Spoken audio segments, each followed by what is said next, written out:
বন্ধুরা, পিঙ্কি রন্ধনশালা আপনাদের সকলকে স্বাগত। দেখুন, আমি দুটো বোয়াল মাছের মাথা নিয়ে নিয়েছি। আমি আজকে এই বোয়াল মাছের মাথার কষা আপনাদের রান্না করে দেখাবো। আপনারা অনেকেই বন্ধুরা বোয়াল মাছের মাথা তো বাড়িতে অবশ্যই রান্না করেন। আমি যেভাবে করছি সেটাই আপনাদের সাথে আজকে শেয়ার করছি।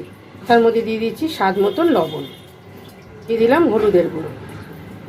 লবণ হলুদটা ভালো করে একবারে মাখিয়ে নেবো মাছের মাথার গায়ে আর কি। বোয়াল মাছের মাথা কষা রান্না খেতে কিন্তু বন্ধুরা খুবই ভালো লাগে। বেশ ঝাল ঝাল করে এই বোয়াল মাছের কষা দিয়েই কিন্তু মাছের মাথার কষা দিয়ে কিন্তু ভাত খাওয়া হয়ে যায়। কারা আপনার বোয়াল মাছের মাথার কষার বাড়িতে রান্না করেন অবশ্যই একটু কমেন্ট করে জানাবেন। দেখুন, লবণ হলুদ মাখানো হয়ে গেছে। মাথার কষা রান্না করতে বন্ধুরা দেখুন, আমি এখানে 3টে রসুন ছুলে নিয়েছি, আর দেখুন কাঁচা লঙ্কা নিয়ে নিয়েছি, পেঁয়াজ কুচি নিয়ে নিয়েছি, আর শুকনো লঙ্কা নিয়ে নিয়েছি। এখানে প্রায় 10 থেকে 12টা শুকনো লঙ্কা আছে। ঝালটা বন্ধুরা আপনারা আপনাদের হিসাব মতন দেবেন। সব একসাথে আমি মিক্সিতে একটা পেস্ট বানিয়ে নেব। মাছের মাথা ভাজার জন্য বন্ধুরা কড়াইতে দিয়ে দিচ্ছি সর্ষের তেল। তেলটা দেখুন ভালোভাবে গরম হয়ে গেছে। এই পর্যায়ে কিন্তু বন্ধুরা গ্যাসটা কিন্তু একটু কমিয়ে দিতে হবে, নইলে মাছটা কিন্তু আপনারা সকলেই জানেন যে বোয়াল মাছ ফাটে, সেই কারণে গ্যাসটা কিন্তু একদম কমিয়ে দিয়েছি। এবার আস্তে করে আমি মাছের মাথাটাকে ছেড়ে দেবো। দেখুন, আমি একটা পাতলা থালা নিয়ে নিয়েছি। আমি মাছের মাথাটাকে ছেড়ে দিয়ে তারপরে থালাটা দিয়ে ঢেকে দেবো। এইভাবে ঢেকে দিচ্ছি।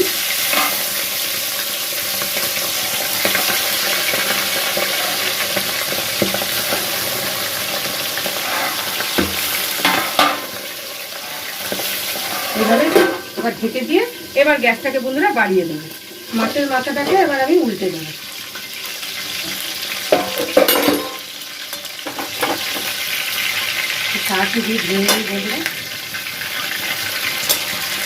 এইভাবে আমি সব মাছের মাথাগুলোকে ভেজে নেব, লাল লাল করে মাছের মাথাগুলোকে ভেজে নেব।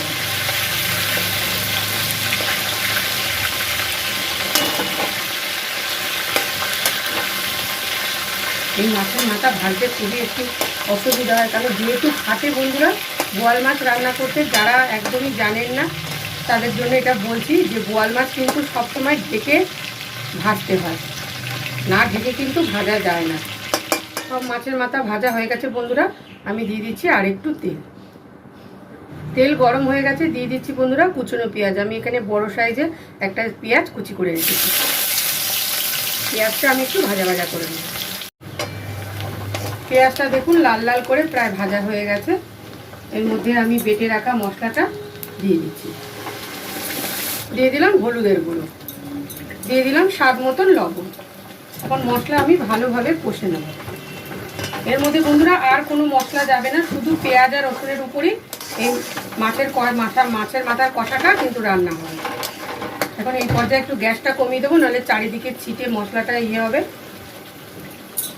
মশলাটা দেখুন অনেকটা কষানো হয়ে গেছে, কিন্তু বন্ধুরা আর একটু কষানো হবে। মশলাটা থেকে এখনও তেল ছাড়েনি, রসুনের এখনও কাঁচা গন্ধ বেরোচ্ছে। মশলা যত কষানো ভালো হবে তরকারি বা মাছের যে কোনো স্বাদ কিন্তু বন্ধুরা ততই ভালো হয়। মশলাটা দেখুন ভালোভাবে বন্ধুরা কষানো হয়ে গেছে।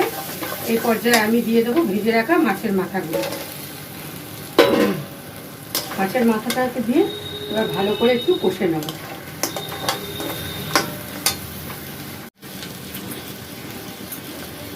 মিক্সির বাটিটা ধুয়ে একটুখানি জল দিয়ে দিলাম, যাতে মশলাটা বন্ধুরা পুড়ে না যায়। এবার ভালো করে মাছের মাথাটা দিয়ে ভালো করে এবার কষতে হবে। রেসিপি কেমন লাগবে বন্ধুরা অবশ্যই একটু কমেন্ট করে জানাবেন। আর এইভাবে মাছের মাথা বাড়িতে ট্রাই অবশ্যই করবেন, দেখবেন গরম ভাতের সাথে খেতে খুবই ভালো লাগে। ঝালটা বন্ধুরা আপনারা আপনাদের হিসাব মতন দেবেন। আমরা একটু ঝাল খাই বলে একটু ঝাল দিয়েছি, কারণ এই মাছের মাথার কষা একটু ঝাল ঝাল হলেই খেতে বেশি ভালো লাগে। এবার আমি এই মাছের মাথাটাকে একটু ঢেকে দেব। ঢাকাটা খুলে দিচ্ছি বন্ধুরা। দেখুন প্রায় কষানো হয়ে এসছে।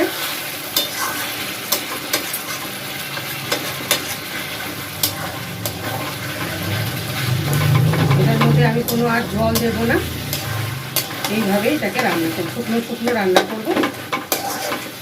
আর একটু জলটা টানবে, দিয়ে কষা কষা মতন হয়ে যাবে যখন, তখন এটাকে আমি নামিয়ে দেবো। রেসিপি ভালো লাগলে বন্ধুরা একটা লাইক অবশ্যই করবেন এবং আমার চ্যানেলটিকে বন্ধুরা অবশ্যই একটু সাবস্ক্রাইব করে দেবেন। আর একটু জলটা টানবে, আর একটু মাখা মাখা হবে। এই পর্যায়ে দিয়ে দেবো কিছু ধনেপাতা কুচি। ধনেপাতা কুচিটা দিলে সেন্টটা খুব ভালো লাগে বন্ধুরা, অবশ্যই এই ধনেপাতা কুচিটা অবশ্যই দেবে। ধনেপাতাটা দিয়ে বেশি আর আমি ফোটাবো না, এবার আমি নামিয়ে দেবো। তাহলে বন্ধুরা দেখা হচ্ছে পরের কোনো ভিডিও।